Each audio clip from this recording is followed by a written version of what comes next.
Hello and welcome to the Story Behind the Stories, your weekly look at the pages of the Neepawa Banner Press.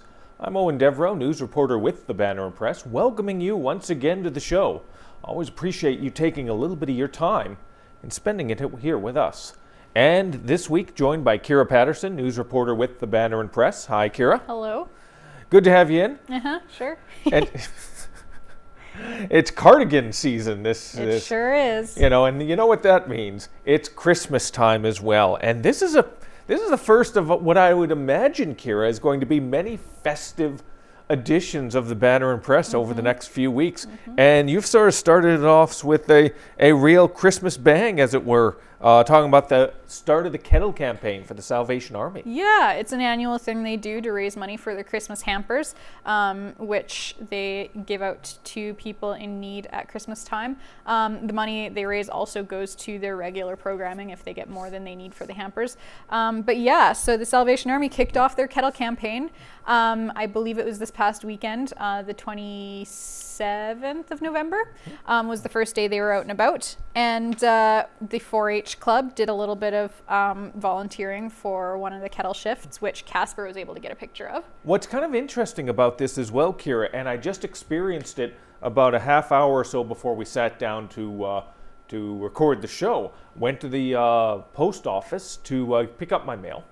And they had the kettle out there at the time, and they got this special new little technology. And I actually took part in it and tapped some money in there. And walk us through that little. So you tried it out, did you? I did, and it worked. Awesome. Yep. So this is it. It is in the story. There's a little bit of an explanation about it. A new thing for Neepawa's kettle campaign is something called a tip-tap device, which basically allows you to tap your credit card, debit card, or like a smartwatch or smartphone if it has the app on there, to pay a certain amount. They have a $10, a $20, and I think a $5 denomination, and you can just tap on whichever little square you want to give, and that easily gives some money right from your bank account rather than digging around in your pocket for cash and stuff like that. So they tried to do it last year, but they couldn't get them to connect properly or something last year. There were some technical difficulties in Neepawa. Other places did have them, but in Neepawa there were some technical difficulties. So this is the first year that they've actually got them in operation, and it's really exciting. And Amanda Nottingale, the director of the Neepawa Community Ministry Center, she said that she's hoping that this will bring in some more donations because it'll be just that much easier for people to donate. Oh yeah, it worked really well. As I was walking up there, they were just right in front. I didn't have any cash on me. We're getting to that point right now where having actual cash in hand is sort of old school. It's like, wow, you have $20 on you? What a square! What a dinosaur! Okay, boomer. Yeah, right. Yeah. But was able just to use the tap from the debit card, and it popped just like that. Nice. So you're able to help out. Because a lot of people are like that now. I mean, they just won't even give it a second thought just to sort of use the debit there. Yep. And that might help out financially in the long term for them. I mean, bring in a lot more donations that maybe they would have lost out on. Exactly. Well, and another cool thing is they have their kettles around. They have 2 that are going to be kind of rotating between different locations. But in addition to that, they're hoping to get some of the businesses involved. They have another display that has Tip Tap on it that people can put in their business on the counter. It's just a small little one, so it fits on your counter easily. And then people, when they're buying their groceries or buying their drugs or whatever, pharmacy drugs, not other kind of drugs, they can just tap the thing and donate there. And Amanda was hoping that they would get a little bit of a competition going and seeing which business could bring in the most donations when the tip-tap device is at their thing. So if you're a business and you're interested in getting in on that competition, definitely give her a call at the NCMC. Well, it's really great to see it working and up and running as it is already. And I'm hoping it's going to be one of those seasons where they're able to bring in a lot, because there is a definite need for support. We might not see it on a daily basis, but the number of people that need the types of baskets and support from the Salvation Army and the community ministries really does rise during December. And an example of that year in and year out is through the Christmas dinners we have for people, and again, not even those that are down on their luck, but people who are just alone during the holidays. It's a big part of Neepawa over the years. But unfortunately, from the sounds of it, it's not going to be a big part this year. Casper Werhan wrote that story. You can find it on page 2 of this week's edition of the Banner Press.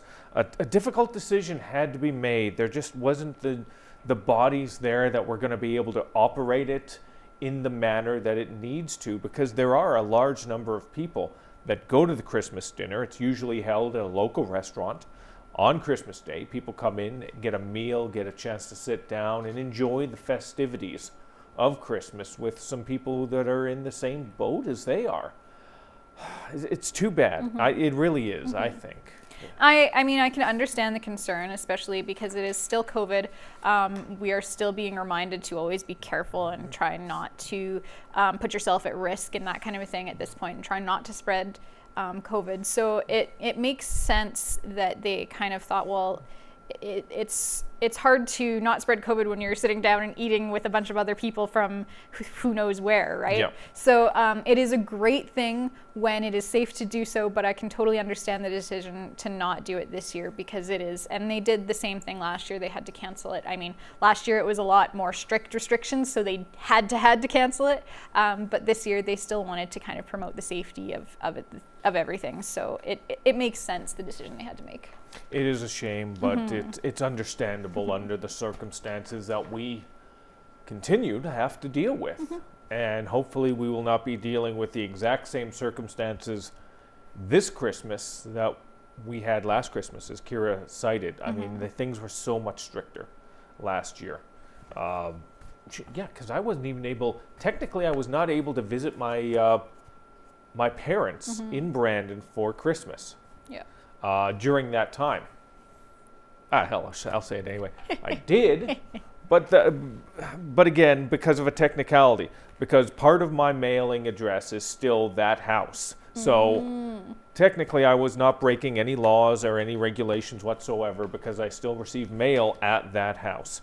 And I know it's, the rules are the rules, but you know, I'm not going to feel 100% guilty about that, quite honestly.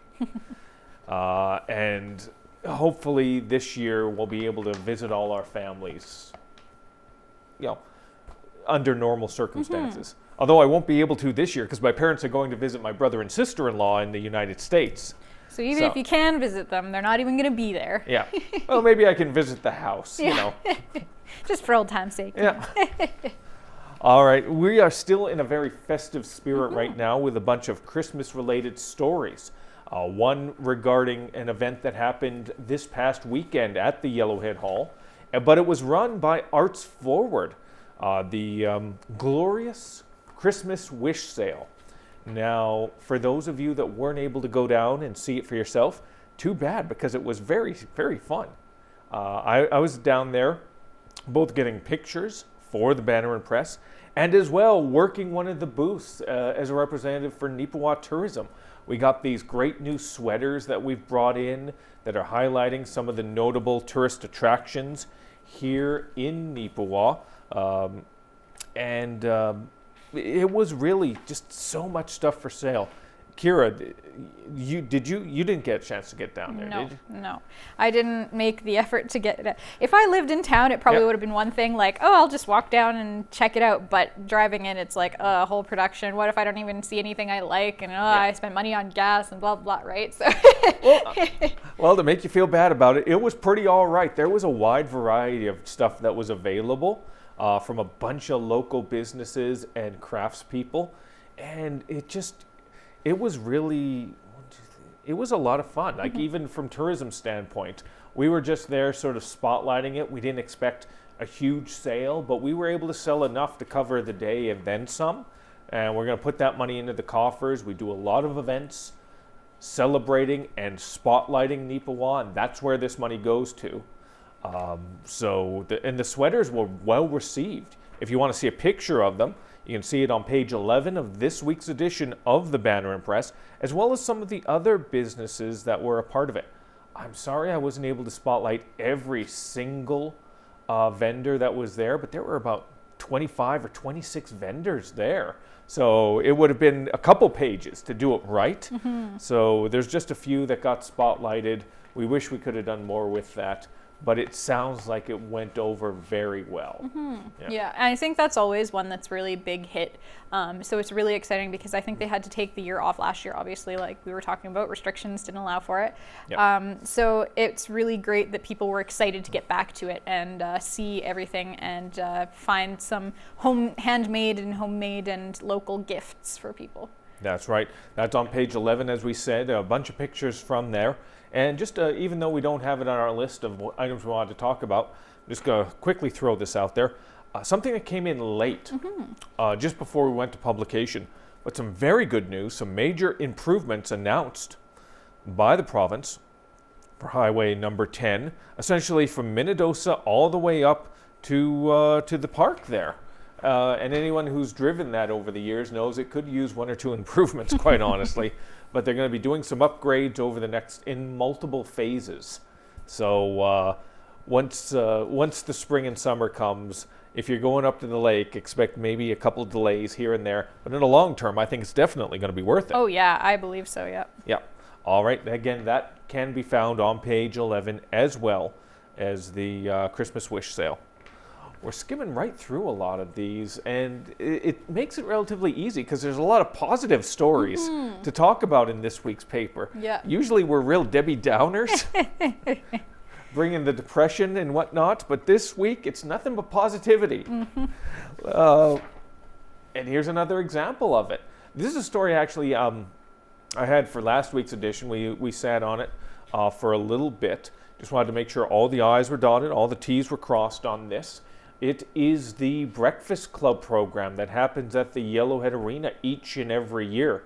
It is up and running again. It couldn't run last year due to the COVID-19 restrictions, but because things have been eased off a little bit, the restrictions have been loosened, and the requirements, they've met all their requirements.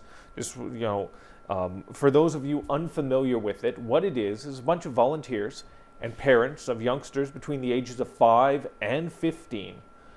They get up way early, like way earlier than I'd want to. And they go down and they do some ice training on the Yellowhead Arena ice, going through some hockey and some skating basics. Representatives of the Neepawa Titans are part of it as well. So the on-ice stuff is sort of spearheaded by Landon Cameron, who's been a part of this right from the get-go.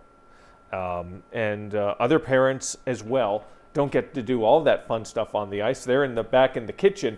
They're doing all the cooking, the pancakes, the bacon, the eggs, the whole 9 yards. A nice healthy breakfast from the 50s and 60s with a lot of carbs. Yeah, those are the best kind of breakfasts. Those are the ones everyone enjoys. Yes. And those are looked after. And then the kids are able to have a nice healthy breakfast, sit down and have a breakfast before they head off to school. It's a really popular program. It's gone over huge over the years. Last year it was a little disheartening that they weren't able to do it, but this year everyone is gung-ho. They're all within the regulations, the requirements that have to be met in terms of vaccinations, whatnot, and distancing. It's all taken care of. That's sort of an important part of it. They wanted to be able to do this, but at the same time, they wanted to be able to be within the requirements that are still in place, and they've hit those benchmarks. And kudos for them for being able to do that. I did not stay for the breakfast. I thought it would have been bad for me to cut in and sort of take all the eggs from all the kids, so I was good. But you woke up early for it. You deserved the breakfast. Well, I went and got a bacon. What do you call them? The sausage and egg there from McDonald's immediately after. Not quite as healthy, but it was delicious. I believe that. McDonald's not a sponsor of the Story Behind the Stories. If you'd like to be, you can contact this number. Just kidding there. No, it was great. It feels like a lot of this stories and a lot of things we're talking about this week, Kira, it almost feels like a return to normalcy in a lot of ways. It's starting to be, for sure, yeah. And I think that's a great thing to see, because it felt like last year there was nothing to report on. Like, it's Christmas, but nothing's going on. No parade, no anything fun. Like, it was really it didn't feel Christmassy last year, but this year it's only the first issue in December and we're already feeling Christmassy. So what's kind of interesting as well is we're going to give you a sneak preview of what's going to be happening for next week's edition of the Banner Press. We already have a huge amount of Christmas-oriented pictures that have been sent in. Although I should say a lot of these Christmas-oriented pictures we've had sent in aren't from Neepawa. From outlying communities, because even though we are the Neepawa Banner Press, we think of ourselves as a regional paper, try and hit as many different communities as we can, and we always appreciate when those communities sort of reach out to us and send us things. So there's a couple businesses in Minnedosa that I saw that just were really lit up quite nicely and got some pictures. There's some festivities that went on in Minnedosa, got some pictures from those. And if you're from any outlying community and if you have anything Christmas related, please don't hesitate to send it our way. even if you're from the inline community, we like stuff from Neepawa too. We can't always see everything in the town, so if you have a nice, beautiful Christmas display, send it our way. Oh yeah, most definitely. If you're feeling a little festive and you want to share that with the region, send some pictures, send some information our way. It's always appreciated, and it's definitely going to be a big part of our paper in the next few weeks to get you into that Christmas spirit. All right, now we do got to get a little bit serious here. A lot of these stories have been a little bit fun, a little bit positive, and not to say that this isn't a positive story, but it is obviously COVID-19 related, and that is the local options for COVID-19 vaccines, pediatric COVID-19 vaccines. And Kira, you got that update for us today. Yeah, I just thought it was obviously they talk about how you can go to the super sites and the clinics and blah blah blah and get your shots for the kids and stuff. But I thought it would be interesting to know where locally you can get it, because there had been options for pop-up clinics and pharmacies and stuff to get adult vaccines. But the kid ones are a little different, so they don't necessarily carry those if they carried the adult one too. So I kind of phoned around, sent some emails out, kind of tried to check things out just to see where people could get their vaccines for their kids closer to home, so that it's easier. You can work around school and that kind of thing. And yeah, so basically the schools, we knew that they had been doing vaccines for the 12 to 17-year-olds beforehand, and 12 to 18 or whatever. I guess 18-year-olds go to school too sometimes. And so some of the schools in the area had been doing clinics for that before, but they are planning to do ones for the kids as well. Those dates will be announced in the future. They'll be on their websites. Probably they'll send out letters and things like that for parents who are interested in booking through the school, because that's one really easy way to do it. You send your kid to school, well, they're there anyway, so just stick them with a little jab while they're there. Do they? I have no idea, because it's been forever since I went to school. But I remember back in the day, getting shots, I think, when I was in school for all the measles, the mumps, and all that stuff. Did they have similar things when you were? Yep. Yeah, I remember at least in grade 4 and grade 6, I remember for sure. There probably were when I was younger too, but I just blocked them out of my memory because it was too traumatic. But yeah, our class would go down to the NPR, and everybody who had the permission slip or whatever would get the shot, and some of them would faint because it's so scary, and some of them were fine, and then everybody would punch each other's arms because it hurt. But because children are cruel. They are mean people. So it's not an abnormal thing for kids to be getting vaccines in schools. That's just part of what they do, just to help kids get access to the healthcare they need. But yeah, there's schools, there's some community pop-up clinics that are coming around. I only had a few dates for the 2 days that the paper is coming out, the Thursday, Friday, because that was all they had confirmed in Prairie Mountain Health. But there will be more pop-up clinics. There was ones in Minnedosa. I'm assuming there will be some in Neepawa.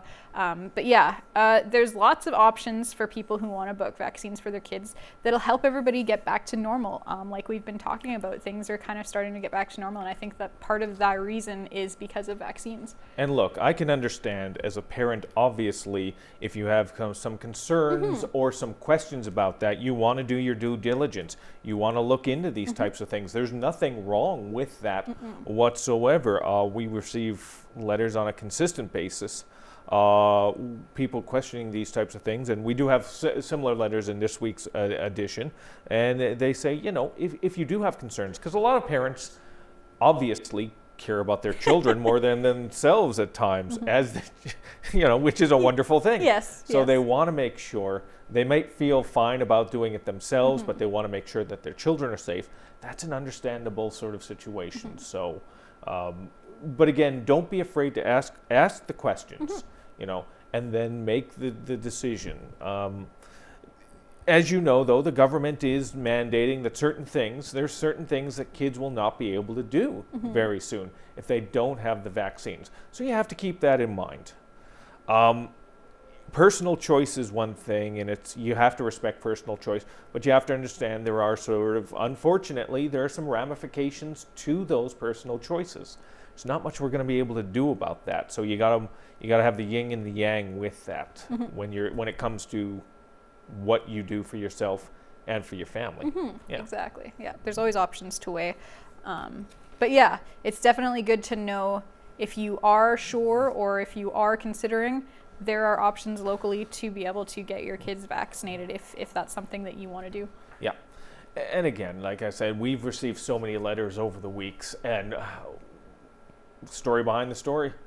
We're getting so burnt out from the letters, and maybe you are as well. We have people that are contacting us on both sides. Some people on one side are very passionate about it, and some people on the other side send us information and opinions on some of the things we write and some of the letters we publish, and they disagree strongly. But they don't want them published because, and I'm paraphrasing here, they don't want the people with strong opinions harassing them through online means or whatever. You know, and we don't want to turn this into we don't want the printed version of our paper to turn into the internet, quite honestly. We always want to give a person's opinion as long as they're not overly derogatory towards individuals or groups.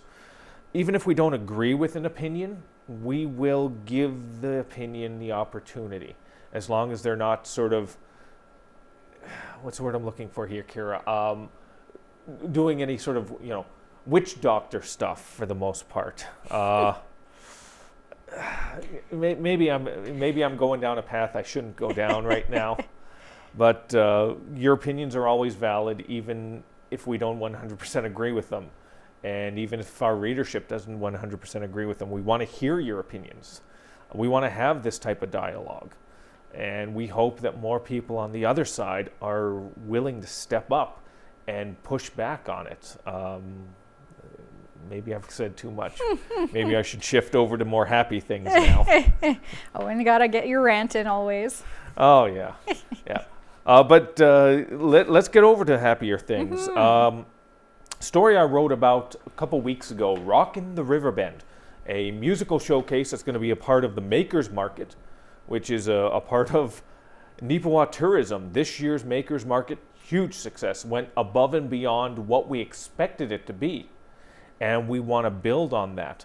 And part of that is going to be musical performances during the Makers Market and then after it as well. Got to try and turn it into a big old thing.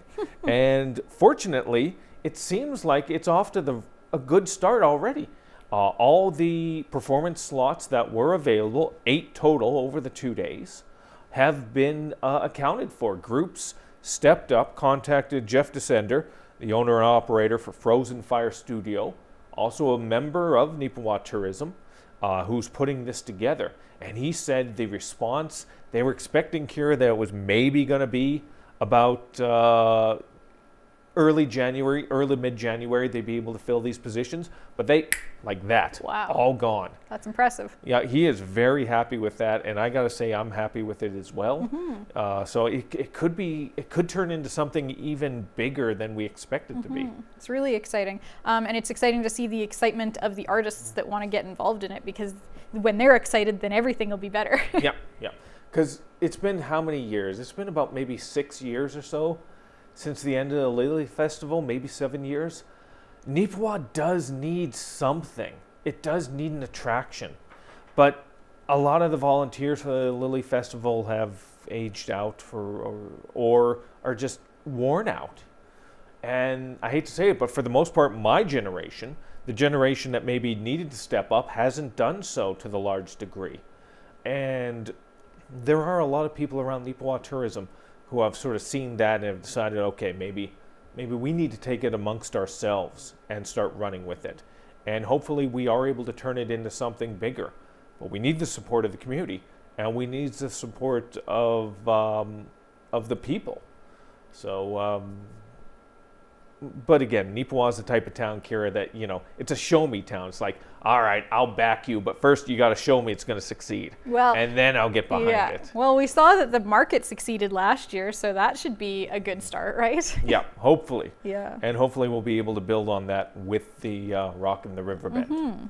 We're getting a little tight on time here, but I do want to spotlight one other item. Casper Werhan wrote this story. It's on page 18 of this week's paper. It's something we had a couple years ago about replica sweaters for NPC, because they had this huge outdoor skating event at the Riding Mountain National Park. Thank you very much. And it went over very well. And there was a little bit of a mystery and some history behind the NPC patch. And Casper got a tip on that and did some snooping, did some researching on that, and came up with a very interesting story about the origins of it. The NPC patch, the initial stand for National Parks of Canada, but there's more to it than that. I don't think I'd be able to do it real justice to sort of share that with you.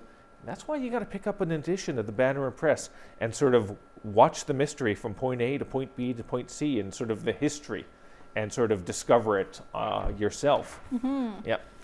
So that's it, but that's not it in terms of what we have in the paper. There was so much that we could have talked about. We had about 4 or 5 different sports stories here, and Kira's happy that we didn't go in depth on those. Yes. But we got time, so we're going to do it right now. And I'm going to throw to you, Kira. No, we're all out of time. Wrap it up. But no, we do the Titans, the Tigers, the Neepawa Farmers were all involved. Football awards. There's 2 pages of sports in there if you're into that sort of thing. You can check that out as well. We've got a lot of other items that we just didn't even have a chance to talk about. And if there's other items on the go that you want us to cover before the end of the year, you can do so by contacting us at 476-3401. That's the phone number we can be reached at. Or you can contact us through news@neepawabanner.com. Anything specifically sports related, just swap out the news portion of it and put in sports@neepawabanner.com. Or if you want to annoy Kira, you can swap it out and put pages@neepawabanner.com. And she's actually better at getting back to people in a timely manner than I am. Mainly because I don't get all of the emails, so that helps. But but we try to do everything. We're not able to cover everything. We apologize for that. We do the best we can with the manpower, the person power that we have.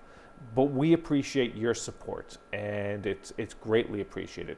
And once again, Kira, thanks for sitting in and sort of walking us through all the stories you did. This was a Kira heavy paper this week. Thanks for acknowledging that I did all the work. That's right. That's right. 52 weeks a year, usually good for about 3-4 of them. So this is one of them. Yes. Yep. And again, thank you. We always appreciate you taking a little time to pick up our paper or check it out on mywestman.ca. and to tune in to NAC TV each and every week and share with us the stories behind the stories. Have a good week.